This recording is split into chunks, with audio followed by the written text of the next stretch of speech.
Hola, es para mí un placer estar formando parte de este tercer Congreso Internacional de Psicología Jurídica y Derecho Penal, organizado por la Universidad Iberoamericana de la Ciudad de México, la Asociación Mexicana de Psicología Jurídica y Derecho Penal y el Instituto de Ciencias Psicojurídicas y Sociales. Y por una cuestión de agenda y cuestiones personales, me he visto impedido de estar allí en forma presencial, que es lo que me hubiese encantado hacer. Y por eso quiero agradecer muy grandemente a la colega Vanessa Díaz Padilla, no solo la invitación que me cursó para esto, sino también todas las molestias que ha tenido que sobrellevar para que yo pudiera participar, aunque sea virtualmente, de este congreso. Vamos a empezar con el tema que yo voy a abordar, que es el de los puntos periciales como basamento del proceso hipotético deductivo pericial. El título ya de por sí está planteando algo que debo explicar cómo es que se arriba a esto, que es el método hipotético deductivo como forma de trabajo en las pericias. Y para eso voy a tener que abordar un poco algunas cuestiones históricas para que se entienda cómo llegamos a esta situación. Una de las cosas que tenemos que entender es que ha habido cambios siempre a lo largo del derecho procesal, pero estos cambios, estas normativas que van variando a lo largo del tiempo, ocurren más rápido que la capacidad adaptativa que tenemos los diferentes actores que trabajamos allí. La resistencia al cambio, y los psicólogos no estamos exentos de esto. Vemos así que en Latinoamérica, hasta los años 90 más o menos, o incluso la primera década del siglo XXI, los procesos que se llevaban adelante eran eminentemente escritos. Incluso muchos, hasta llegar a la etapa de sentencia, presentaban los viejos cuadernos de prueba, tanto de la parte acusadora como de la defensa. Voy a referirme en términos generales al sistema penal, no porque no pueda aplicarse lo que estoy diciendo a todos los fueros, sino porque es por ahí el más conocido y en definitiva voy a estar hablando generalmente de Fiscalía y Defensoría. El sistema era un sistema inquisitorio prácticamente, casi medievalista. Un juez investigaba, iba determinando qué aceptaba y qué no aceptaba como prueba según él creyera que era necesario o no. Las pericias que nosotros realizábamos en aquellas épocas eran descriptivas, casi no tenían técnicas y si las tenían eran muy pocas. Generalmente eran también muy pocos los colegas que trabajábamos en esto y la aceptación que tenían nuestras pericias, nuestros informes, eran principalmente por el renombre y por la trayectoria de quienes lo hacíamos. Hay que tener en cuenta que estos colegas eran prácticamente pioneros, porque eran clínicos que intentaban dar respuesta a los requerimientos jurídicos. Fíjense que en Estados Unidos no solamente la profesión de psicólogo ya estaba aceptada, mucho antes de que ocurriera esto en Latinoamérica, que en mi país, por ejemplo, ocurrió recién en forma completa en el año 84, en la cual obtuvimos la independencia profesional y ya no dependíamos de que un médico fuera nuestro supervisor. Y en Estados Unidos, el primer juicio en el cual hay una introducción de psicólogos, específicamente tres en un caso de homicidio, que testifican y son tomados como peritos expertos y sus informes son tomados como prueba, es el caso Jenkins versus Estados Unidos, de 1965. A fines de los 90 aparecen los primeros códigos mixtos que tienen un cierto corte acusatorio. Ya al haber una mayor aceptación de la profesión, hay una mayor cantidad de colegas que empiezan a trabajar en el ámbito jurídico. Y es así que se empiezan a formar específicamente en la temática con colegas que ya trabajaban anteriormente en esto, con psiquiatras y juristas. Y aquí es donde se empieza a incorporar el tema principalmente del derecho en nuestros informes y cómo nos vemos afectados por este atravesamiento. Las herramientas que se utilizaban en esa época eran sin variaciones extrapoladas de la clínica, casi todas basadas en técnicas proyectivas, o sea que el enfoque cualitativo era lo prioritario. Prácticamente hasta donde yo recuerdo no se utilizaban técnicas cuantitativas. Al menos no recuerdo a esta altura de mi vida ya que se utilizaron mucho después. Esto no tiene nada de peyorativo, sino que es lo que se utilizaba en ese momento y era aceptado y era válido. Vamos a ver qué pasa con posterioridad a esto. Debemos tener en cuenta también que el concepto de prueba jurídica estaba establecido en forma difusa. a nivel dogmático y doctrinario se podían encontrar algunos trabajos, pero no estaba definida las características técnicas que debía reunir una prueba jurídica para ser aceptada como tal y, por supuesto, también para rechazar aquella que no las reuniera. Esto cambia porque más de 30 años después se empieza a implementar en Latinoamérica el proceso adversarial, que proviene principalmente de Estados Unidos, un país en el cual la trayectoria de este sistema es prácticamente desde sus inicios. Y aquí ya cambian entonces las formas en que se desempeñan las partes y los diferentes actores judiciales, porque hay una diferenciación neta de funciones y lo que es más importante, se especifica claramente qué es prueba y qué es aceptable o no. Para ver qué es lo que se puede admitir o no como prueba, vamos a ver un pequeño recorrido histórico también de los criterios de admisibilidad de la prueba en Estados Unidos, que insisto, se toma como base porque es el que más trayectoria tiene y porque en definitiva estos criterios de admisibilidad después van a ser incorporados prácticamente por todos los países que los van incorporando a los procesos adversariales. ¿Qué quiere decir admisibilidad de la prueba? Quiere decir que una prueba puede ser rechazada en un momento si no cumple con ciertos criterios, con ciertas pautas. El primero de estos criterios surge en 1923, en el caso Frey contra Estados Unidos. Frey es una persona que entra en un consultorio y dispara contra un médico y lo mata, se da a la fuga y al momento en que está escapándose, un médico que lo iba persiguiendo también es muerto a raíz de los disparos que realiza mientras huye.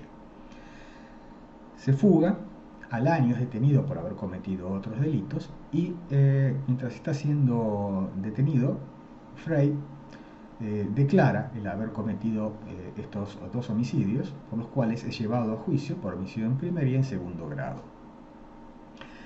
Al momento de realizarse el juicio, el abogado defensor plantea una cuestión que genera una cierta controversia, que es que su defendido había sido obligado a hacer esta declaración y que él era inocente y que para demostrarlo se iba a someter a la prueba del guante de gutapercha de Lombroso.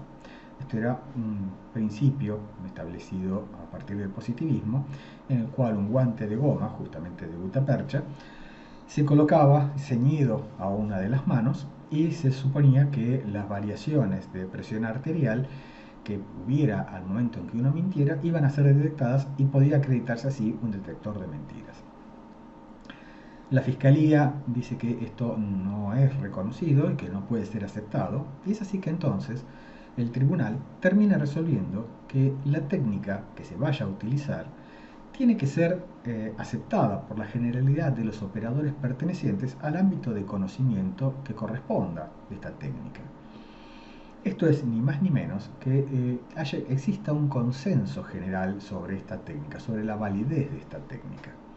Es decir, que aunque no sea la totalidad, pero sí que mayoritariamente se considere que esta técnica cumple la función para la cual está diseñada y que es útil y es válida en definitiva.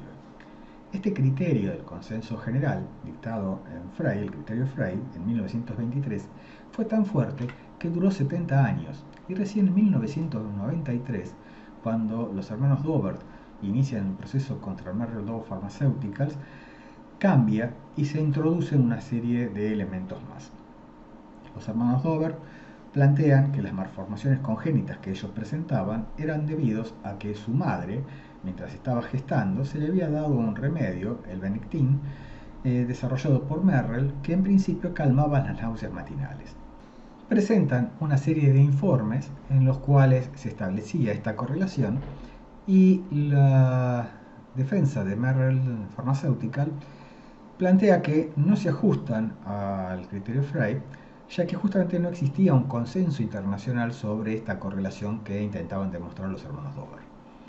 Entre idas y vueltas, la Corte termina resolviendo en el 93 una serie de criterios, que se denominan justamente los criterios Daubert, que pasaron a integrar las reglas federales de evidencia y que son obligatorias en Estados Unidos para todos los tribunales federales y que muchos estados de allí las han incorporado como propias también y también muchos países.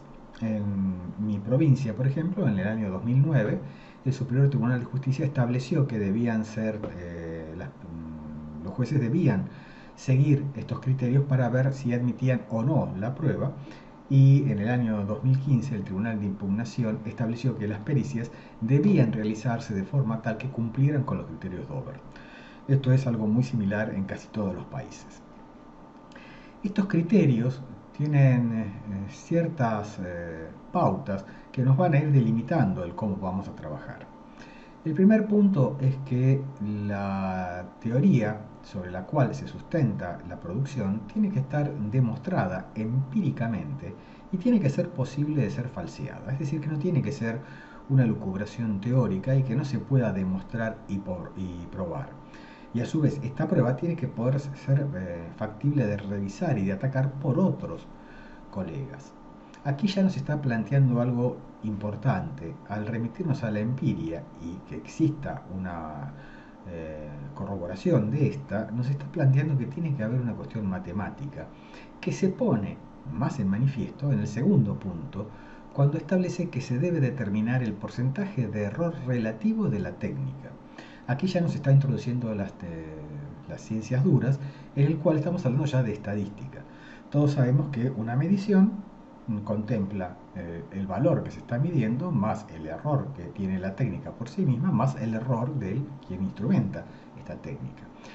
El determinar el porcentaje de error de la técnica es importantísimo porque no es lo mismo una técnica que, por ejemplo, el ADN con el 99,9999% de certeza va a generar una convicción sobre los organismos jurisdiccionales muy diferente a una técnica que, digamos, tiene un 60% de certeza, o sea que tiene un 40% de grado de error, o sea que nos estamos equivocando 4 de cada 10 veces. Entonces, este otro punto es sumamente importante. Otro de los puntos que establece es que tiene que haber un sistema de contralor por otros expertos, es decir, que tiene que ser esta técnica publicada previamente al juicio en una revista que tenga una revisión por expertos, peer review, de la disciplina en cuestión. Esto garantiza de alguna forma que si pasó este primer control ya tiene una cierta aceptación. ¿Qué es el siguiente punto? Que en definitiva es el criterio Frey. Si le sirvió 70 años no lo iban a dejar de lado. Y aparte porque es muy lógico, que es que tiene que existir un consenso en la comunidad científica sobre la validez de estos planteos. Y por último es que tiene que existir una conexión directa entre la prueba y los hechos de los que trata el caso concreto. Esto lo vamos a ver, que es lo que nos establece este punto. A lo último vamos a ver la correlación de los puntos periciales con lo que las partes están requiriendo. El siguiente criterio se estableció en 1996 en el caso General Electric contra Joyner, en el cual establece ya que toda pericia de cualquier ámbito, ya no solamente las que sean de carácter bioquímico, físico, químico, cualquiera, debe ajustarse a los criterios Dover. Y en el año 1999, en el caso Kuhn-Jotair contra Carmichael, se establece que toda pericia debe ajustarse a los criterios Dover, siempre y cuando estos resulten aplicables en función de la lógica y el sentido común, que son dos de los 4 criterios que todo organismo jurisdiccional debe implementar al momento de dictar sentencia: sana crítica, libre convicción, lógica y sentido común. ¿Por qué? Carmichael era un operador de una fábrica que estaba trabajando justamente con un rodado de la empresa Kumho. En un momento dado, el trabajo que estaba realizando hace que se desprenda la banda de rodamiento y lo lesione. Se genera este juicio y en la causa se pide que se establezca la probabilidad de que esto haya sido una falla de fábrica y por lo tanto existe una responsabilidad por parte de Kumho. Es aquí donde interviene un ingeniero y ve que no hay ninguna técnica que permite realizar esta tarea, por lo que desarrolla uno y la presenta. Esto es atacado porque justamente los criterios Dover establecen que tiene que haber sido presentado en una publicación y tiene que haber un consenso. Pero se encuentra el tribunal que, al no existir ninguna técnica previa que pudiera aplicarse, lo que tiene que hacerse es establecer esto, ver si, ya que no hay la posibilidad de que se haya podido revisar, no ha tenido tiempo para hacer una técnica novedosa, si la lógica y el sentido común aplicados sobre lo que se está produciendo pueden utilizarse y tiene cierta coherencia, puede ser incorporado. Es el caso en el cual entonces los criterios Dover no se pueden cumplir en un 100%, porque justamente es generalmente una técnica demasiado nueva que todavía no ha tenido tiempo suficiente como para ser sometido a prueba. Es el único caso en el cual se podrían evitar los criterios Dover siempre y cuando, para el juez que tiene que revisar esa admisibilidad, cumplan con los criterios, ya dijimos, de lógica y sentido común.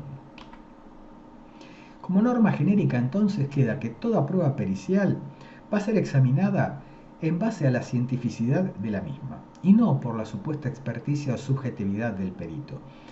Quiere decir que esto que veíamos en los códigos inquisitoriales y como trabajábamos en las décadas de los 90 más o menos, que era nuestro prestigio personal lo que daba mayor validez a la pericia que se estaba examinando, ahora queda relegado, queda en un segundo plano.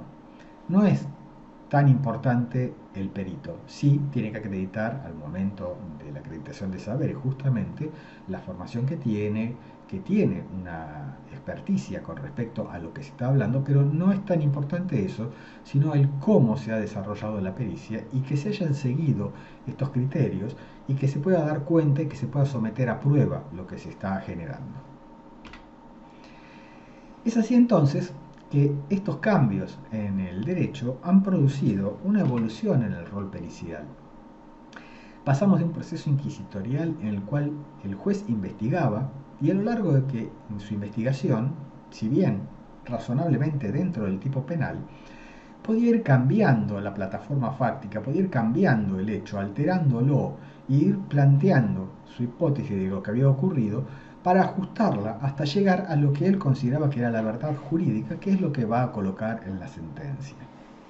Es decir, que partiendo de una opción podía ir rotándola, cambiándola en distintos aspectos de acuerdo a lo que se iba produciendo a lo largo del proceso hasta llegar a una sentencia en la cual él indicaba qué era lo que había ocurrido y de allí en más dictaba una sentencia. La función pericial, que es la clásica y que muchos todavía siguen utilizando, es ilustrar al órgano jurisdiccional a su requerimiento sobre los puntos de interés procesal que resultan controvertidos y que requieren conocimientos técnicos específicos. El juez decía, de esto no sé y preciso que me aclaren esta cuestión. Llamo a un perito experto para que me indique y me aclare todo esto para que yo tenga una base en lo cual pueda basarme y dictar una sentencia. Era el juez el que lo requería y se ilustraba sobre una serie de elementos relacionados al caso. El problema que teníamos acá es que en general los jueces tomaban las pericias prácticamente como la base de su sentencia y no las analizaban, no las criticaban y prácticamente en muchos casos era una función notarial. Recuerdo casos en los que jueces decían que les bastaba la declaración de la víctima y la pericia psicológica para dictar una sentencia. Obviamente a mí esto me causa bastante temor y mucha incertidumbre jurídica, creo que a todos. Uno no quiere en forma alguna que la función judicial sea una mera función notarial. Yo no quiero que se me tome por juez, no es mi función. Mi función es aportar prueba para que, en definitiva, con la integración de otras, se llegue a una sentencia lo más justa posible, lo cual muchas veces no implica que sea la más verdadera, lo que sí se está colocando de lo sucedido, ¿no? Que la verdad sea exactamente esa. El sistema adversarial entonces cambia toda esta cuestión inquisitorial que tenemos allí, al principio por el primer punto que es la cientificidad de la función pericial. Ya esto nos lo cambia. Y en segundo lugar, por el rol neutral y de desconocimiento del órgano decisor. Tanto el juez técnico como jurado ya no saben de lo que se está tratando. No es que tenemos que ir a explicarle porque ellos nos dicen que no saben, sino que las partes son las que van a aportar los elementos que consideran deben saber o deben explicárseles al órgano jurisdiccional. Es así entonces que en el proceso adversarial, ya al momento de comenzar el juicio, el debate propiamente dicho, solamente va a haber dos opciones. Ya no puede ir rotando hasta llegar a una verdad que establece el juez. Está la que va a establecer la fiscalía, la parte acusadora, y la que va a establecer la defensa o la parte demandada. Puede ser que existan estas dos, o puede ser que exista una y que la defensa opte por una defensa pasiva, que es indicar que la hipótesis de caso de la fiscalía no ha existido, no se ha podido comprobar, o puede presentar una hipótesis alternativa. Entonces, la función pericial actual es doble. En primer lugar, generar convicción positiva sobre los puntos de interés psicológico de la hipótesis de caso de la parte que nos ha requerido nuestra pericia. Fíjense que ya acá no estamos, como estábamos anteriormente, colocados en ese rol de prácticamente ser decidores de verdad de lo que había sucedido, sino que estamos colocados en el rol de acreditar los puntos de interés psicológico que para el caso, la hipótesis de caso que esta parte tiene, son de relevancia porque al integrarlos con el resto de la prueba, arman un caso. Y en segundo lugar, si la contraparte presenta una hipótesis de caso, o al menos se sabe que va a presentarla, es generar una convicción negativa sobre los puntos de interés psicológico de esa hipótesis de caso, de la contraparte. Entonces, cabe aclarar una cosa que creo que más allá de la excelencia de este ámbito y de los profesionales que hoy están aquí reunidos, me parece importante recalcar algo, que es que la neutralidad y la objetividad en la función pericial son cuestiones éticas innegociables. Uno es perito propuesto por la parte, no es un perito que sea de la parte y que por eso deba refrendar o dar cuenta de lo que quiere esa parte. Nosotros vamos a tener el punto pericial, vamos a hacer nuestro peritaje y los resultados que obtenemos no están de ninguna forma acomodados a lo que la parte requiere, ¿sí? Esto es una cuestión que por ahí parece como ya algo sabido, algo que lo tenemos todos muy internalizado, pero creo que siempre es necesario recalcarlo. Y en el ámbito adversarial, en donde siempre estamos hablando de las partes en conflicto y que uno es llamado por una parte y es contrainterrogado por la otra, creo que es muy importante remarcarlo y reafirmarlo rotundamente. Ya hemos visto entonces, con todo lo que hemos desarrollado hasta acá, que los peritos profesionales somos productores de prueba científica. Los códigos adversariales, con la implementación de los criterios Dover y demás, nos colocan en este lugar y por ende tenemos que utilizar el método científico, que no es más ni menos que el hipotético deductivo. Acá muchas veces los colegas me plantean que no están formados en el ámbito de las ciencias duras, que están formados en el ámbito de las ciencias sociales, y que por lo tanto no saben cómo utilizarlo o cómo implementarlo, porque no es su ámbito de pertenencia. Y yo suelo aclarar algo que para mí también es importante tener muy presente, es que los peritos jurídicos y los peritos forenses somos de alguna forma invitados al ámbito del derecho. Y cuando uno es invitado a un lugar, debe cumplir con las reglas y las normas que se llevan adelante en ese lugar. En este caso, las reglas y normas que, como hemos visto, se han impuesto, implican que si queremos trabajar en este lugar, debemos utilizar este tipo de metodología. Por eso es que debemos adaptarnos a este tipo de trabajo. El hacerlo de esta manera limita, de una forma bastante grande, la omnipotencia que nos requería el derecho. Esto de decir que el suceso había ocurrido de una determinada manera. Ya nos podemos correr de este lugar, ya nosotros no estamos para eso, estamos para la acreditación o no de ciertos puntos muy específicos. La discrecionalidad entonces de la exploración pericial se va a restringir a lo referido a los puntos periciales. Esto no quiere decir que no vayamos a indagar en una forma de paneo general sobre el psiquismo de la persona. Vamos a tomar muchas cosas que sí vamos a analizar y demás. Pero ya no van a ser necesarias esas extensas entrevistas y someter a la persona a una cantidad sumamente grande de técnicas y demás, porque ya no es necesario esto. Ya no estamos ilustrando al juez sobre todo el psiquismo, y es más, la parte misma que nos está requiriendo el informe no lo necesita, y cuando seamos llevados a prestar declaración, a ratificar nuestro informe pericial y a exponerlo en la audiencia de debate, en el juicio propiamente dicho, ni siquiera se nos van a preguntar esas cosas. Entonces, se restringe lo que nosotros vamos a investigar. Ya vuelvo a decir, vamos a explorar en términos generales el psiquismo de la persona, pero vamos a restringir nuestra indagación a lo que se nos pide en los puntos periciales. Es por eso que los puntos periciales deben estar redactados muy específicamente para abarcar nada más que lo estrictamente necesario para cumplir la función pericial. ¿Por qué? Porque aquí estamos otra vez en algo que es sumamente importante recordar.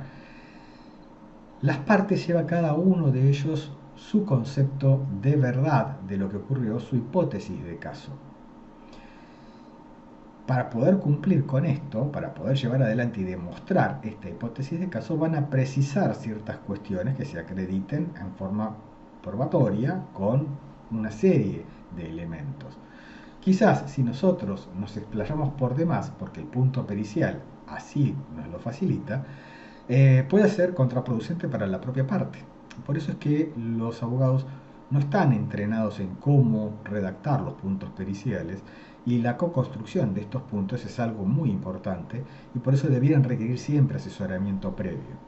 Pero lo importante es que los puntos periciales deben estar redactados específicamente, porque la convicción que pretende la parte que obtenga el decisor se va a lograr por saber qué preguntar y por supuesto qué no, el viejo aforismo de no preguntar lo que no se sabe, como si también cómo hacerlo. Cuando hablamos de convicción, es el que el órgano jurisdiccional, ya sea un juez técnico o el jurado, incorpore como verdadero el punto de vista que se le está presentando y lo integre a su sistema de creencias, y llegue de esa forma a un veredicto, a una sentencia, convencido. ¿Sí? Acuérdense que la libre convicción es esto. El órgano jurisdiccional tiene que estar convencido de lo que está diciendo. Si no hay una convicción, todo, junto con los otros tres elementos que ya mencioné antes, todo lo que se concluya de allí no va a ser adecuado. Entonces, los puntos periciales son la base de nuestro trabajo. Nuestro trabajo es el método hipotético deductivo. Por lo tanto, tienen que ser adecuados y precisos.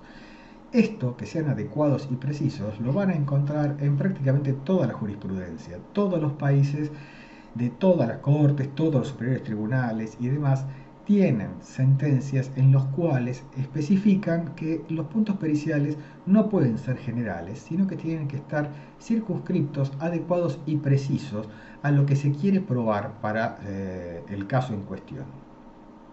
Esto en los métodos adversariales, ¿sí? Entonces, teniendo en cuenta todo esto, ¿cómo operativizamos el peritaje? ¿Cómo vamos a trabajar? Porque estamos diciendo que tenemos que hacerlo de alguna forma, pero no estamos diciendo cómo. Y lo que tenemos que plantear es que el trabajo pericial es un homólogo en un 100% a un experimento científico. Vamos a ver cómo es esto. Lo primero que se hace es que los puntos periciales se transforman en las denominadas hipótesis nulas.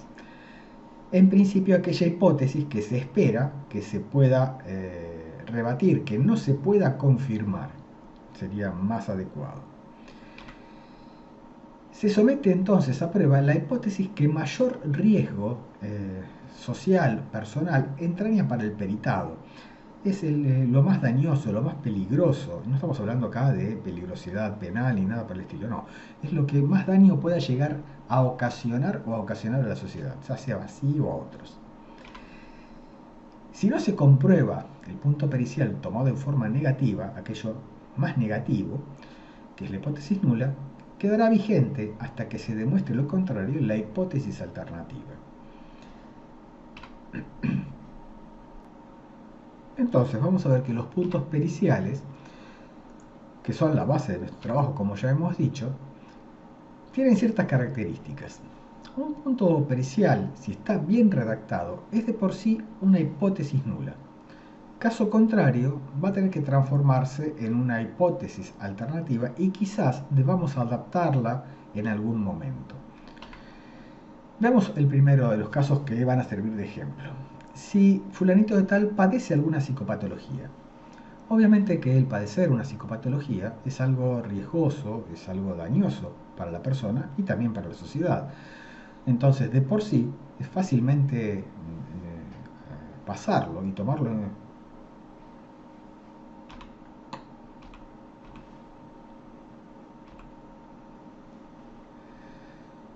Entonces, vemos que los puntos periciales, que son la base de nuestro trabajo, presentan ciertas características y que los podemos operativizar. Un punto pericial bien redactado, de por sí, es una hipótesis nula. Si no lo es, va a pasar a ser una hipótesis alternativa y quizás tengamos que adaptarla. Y vamos a ver cómo es que es este juego que estamos realizando y por qué lo realizamos. El primer ejemplo sería si esta persona, fulanito de tal, padece alguna psicopatología. Obviamente acá no hay mucho problema en saber y ver claramente que si una persona presenta una psicopatología, va a ser lo más dañoso para ella. Por lo tanto, la hipótesis nula es fácilmente de acreditar. Es esta, si la persona presenta alguna psicopatología, es la hipótesis nula. La hipótesis alternativa va a ser que no padece psicopatología, que es lo menos dañoso para ella o para la sociedad, que sería lo que uno pretendiese que ocurriera, lo que uno espera que en términos generales suceda. Si fulanito de tal pudo comprender la criminalidad del acto y dirigir sus acciones. Esto que estamos hablando acá no es ni más ni menos que la capacidad penal, la inimputabilidad a nivel jurídico. Todos los códigos latinoamericanos lo tienen, proviene del Código Napoleónico, en el cual se establece que si una persona no puede comprender la criminalidad del acto y o dirigir sus acciones, resulta inimputable. Y esto nos lleva a una cuestión que es bastante interesante, que es que cuando uno responde o cuando se nos llegan los puntos periciales de oficio, que son estos, los puntos periciales que están ya estipulados en determinadas normas, en esas normas se plantean siempre en forma negativa. Si no pudo comprender la criminalidad del acto, si no puede ejercer su derecho de defensa, si no puede administrar sus bienes o dirigir su vida. O sea que si los transcribieran directamente como está en la norma, no tendríamos problema, tendríamos la hipótesis nula sin ningún tipo de inconveniente. Pero en este caso se nos presenta de esta forma: si pudo comprender la criminalidad del acto y dirigir sus acciones. Y fíjense que no lo estamos tomando como lo más dañoso. Y uno diría, si esta persona cometió un delito y sabía lo que hacía, realmente es peligroso. Pero eso estamos hablando de la peligrosidad penal. Esta persona será un delincuente, pero no es lo más dañoso para sí o para la sociedad que sea un delincuente. Esto es muy fácil. Se le aplica la ley y termina con una condena. Lo más dañoso es que no haya podido comprender la criminalidad del acto o dirigir sus acciones. Y fíjense cuán dañoso es que cuando se dictan las medidas cuando se dictan las inimputabilidades, en general se dictan medidas de seguridad, medidas de protección para sí o para terceros, medidas de protección para la sociedad. Entonces es mucho más peligroso, mucho más dañoso, mucho más riesgoso para la sociedad que una persona no haya podido comprender la criminalidad o dirigir sus acciones. Y por eso es la hipótesis nula. Si fulanito de tal posee capacidad para ejercer roles parentales, otra vez no está tomado en forma negativa, por lo tanto pasa a ser una hipótesis alternativa a este punto que en general nos viene de familia. La hipótesis nula es si no posee la capacidad para ejercer esos roles parentales. ¿Sí? Entonces, siempre, en términos generales, lo que se busca es acreditar la norma, que la norma sería que presenta esta capacidad, que presenta posibilidad de ejercer su derecho en juicio, de ejercer su derecho de defensa en juicio, que comprendía la criminalidad del acto. Entonces, siempre la hipótesis alternativa va a estar en lo que en principio debiera ser. Y la hipótesis nula es aquello inesperado, inusual. Este es uno de los que nos llega generalmente 99,9% de las veces. Determine las características de personalidad de fulanito de tal. Así redactado, y como nos lo suelen enviar, es un pésimo punto pericial. Es un punto descriptivo, es un punto en el cual no se explora de manera alguna el punto de interés psicológico de la hipótesis de caso. Acá se nos está pidiendo que hagamos una descripción de la personalidad. Quiere decir que, en principio, uno debiera preguntarse si se nos tendría que preguntar el punto de interés psicológico de la hipótesis de caso. Esta persona que nos está pidiendo este punto pericial, ¿tiene una hipótesis de caso? ¿Tiene claro cuáles son los puntos que podrían servirle para su hipótesis de caso o no? Es por eso que deberían llegarnos unos puntos redactados más o menos así. Indique si fulanito de tal presenta características de personalidad agresiva, impulsiva, sumisa, de escasa asertividad, afable, dominante o cualquiera. En definitiva, porque esto les va a permitir basar en que, como esta persona presentaba estas características, se vio facilitado el hecho de que sea víctima, o porque las presentaba, llevó adelante este acto como imputado. Es decir, que acá nos encontramos que cuando nos llega a este punto, lo tenemos que adaptar. Si nos dicen, determine características de personalidad de fulanito, vamos a adaptarlo a si presenta alteraciones significativas de su personalidad. La norma es buscar lo estándar, es la hipótesis alternativa, por ende, si presenta alteraciones significativas de su personalidad, va a ser la hipótesis nula. Y la alternativa es no presenta alteraciones significativas de su personalidad. Fíjense siempre que este juego es lo que nos permite a nosotros ir acomodándonos e ir viendo también qué técnicas utilizamos. Cuando uno toma un cierto ritmo y encuentra la forma de trabajo, ve que es mucho más sencillo también trabajar para nosotros. Resumiendo un poco esta parte, partimos de un postulado, que es el punto pericial tomado como hipótesis nula, tal como hemos visto anteriormente. La vamos a poner a prueba mediante técnicas que están avaladas internacionalmente y que tienen un respaldo y que tienen una cierta demostración empírica.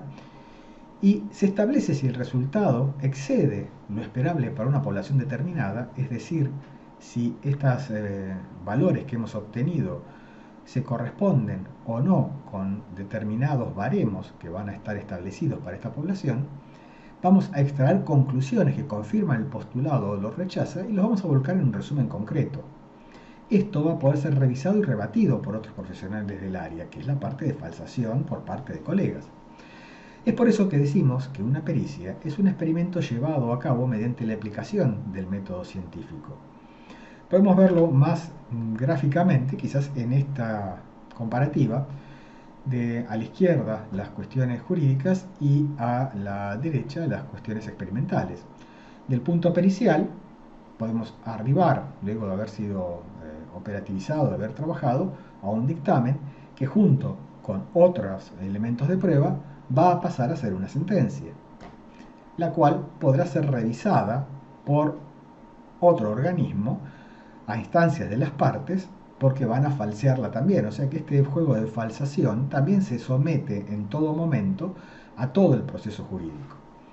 En el caso de lo experimental tenemos que existe una hipótesis nula, la cual luego de someterla a diversas pruebas vamos en principio a poder rebatirla porque es lo menos esperado y llegamos a una tesis que generalmente es la hipótesis alternativa, pero vimos también que podía variar esto y que luego de comprobarse varias veces se va a establecer como una ley ad hoc hasta que surjan nuevos elementos o que se pueda demostrar que estaba equivocado.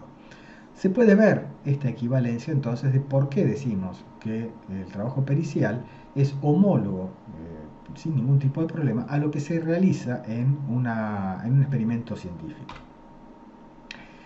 ¿Cómo es que incorporamos todo esto en el informe pericial? Porque está muy bien, estamos planteando todo esto, pero en definitiva, ¿cómo lo escribimos? ¿Cómo lo hacemos? Esto se hace hasta después de haber colocado todos los resultados de las técnicas una por una. Antes de responder los puntos periciales, se suele colocar un apartado que en mi caso yo lo denomino consideraciones forenses, y en este lugar se indica que se van a operativizar los puntos periciales y por qué, y fijamos tanto la hipótesis nula como la hipótesis alternativa para cada punto pericial y los detallamos. A posteriori, indicamos los resultados de las técnicas y cómo éstas van a, de una forma u otra, rechazar la hipótesis nula y establecer la hipótesis alternativa como válida o viceversa. No vamos a replicar los resultados que ya dijimos arriba. Vamos a indicar, conforme surgen los resultados del MPI2, del BIS11, del PI y de la técnica CUIDA, se determina que se rechaza la hipótesis nula y se establece la hipótesis alternativa como válida. Es decir, no vamos a replicar lo que ya colocamos arriba. En forma resumida, integramos los resultados para decir por qué queda vigente una y se rechaza la otra. El dictamen, entonces, en una o dos líneas, vamos a poder escribirlo sin mayores problemas, concluyendo qué es lo que se dice de ese punto pericial. Tomando como ejemplo el de las características de personalidad, vamos a colocar: se rechaza la hipótesis nula al no presentar características de la personalidad significativamente diferentes a las de su grupo socioetario. En el caso de que no sea así, de que sí encontremos alteraciones significativas, vamos a decir: se confirma la hipótesis nula al presentar el peritable características de personalidad anómalas, tales como se indican en los resultados y en las consideraciones forenses. Acá tenemos que tener en cuenta que lo que tenemos que encontrar es la presencia de un trastorno o un rasgo muy significativo, es decir, que técnicamente supere, al menos, como para que sea significativo, dos desvíos estándar respecto de la media para ese rasgo en particular que estamos evaluando. A modo de finalización y diciendo por fin llegamos a esta etapa, podemos decir entonces que los códigos adversariales nos imponen la metodología científica a la labor pericial al someter a falsación nuestro trabajo en dos momentos. Primero, en la etapa investigativa, cuando nosotros presentamos nuestra pericia, que va a ser examinada por otros colegas a los cuales va a solicitar ayuda a la contraparte para así someternos a otro proceso de falsación, o sea, a hacer la crítica de nuestro trabajo en la etapa contradictoria, en el juicio, en el debate específicamente. Vamos a ir al debate y vamos a tener que defender nuestro trabajo. En segundo lugar, solo vamos a poder realizar una peritación que tenga valor científico si los puntos están correctamente formulados y operativizados. Si no lo están, todo lo que vamos a extraer de ellos va a poder ser cuestionado muy válidamente. ¿Por qué? Porque el modelo hipotético deductivo es: si A, entonces B, entonces C. Si no podemos lograr ese paso y demostrarlo, quiere decir que hay algo que está mal. Entonces, es esta parte en la cual tenemos que tener cuidado. Cómo tomamos los puntos, cómo los operativizamos y que los puntos estén bien formulados. El establecimiento de hipótesis alternativas e hipótesis nulas, cuando operativizamos el peritaje, es una garantía también para nosotros, porque elimina la presunción de sesgo del perito. Esto que muchas veces nos cuestionan: usted entró directamente a acreditar que presentaba tal cosa. Y nosotros podemos decir tranquilamente: no, porque investigamos justamente dos alternativas por lo menos, y las dos son discrepantes entre sí. Los datos que obtuvimos de nuestro peritaje indican que se acreditó tal situación y no tal otra. Por lo tanto, no puede decirse que tenemos un determinado sesgo. Desde la perspectiva de los códigos adversariales, la calidad de un peritaje va a estar basada en la cientificidad, el grado de error de la técnica que estamos aplicando, la posibilidad de falsación que tenga y el grado de convicción que produzca. La convicción ya la hemos establecido, pero no va a ser solamente la que se produzca desde el peritaje de nuestro informe escrito. Acá la convicción también va a estar generada principalmente por lo que vamos a poder decir nosotros en la etapa de contradicción, en la etapa de debate. Se nos llama a dar cuenta y se nos pregunta sobre esto, la parte que nos pidió la pericia, va a intentar demostrar los puntos de interés que a ellos les interesa y nos van a preguntar específicamente de eso. Y desde la contraparte nos van a intentar rebatir estos argumentos. Entonces tenemos que poder hacer una buena defensa.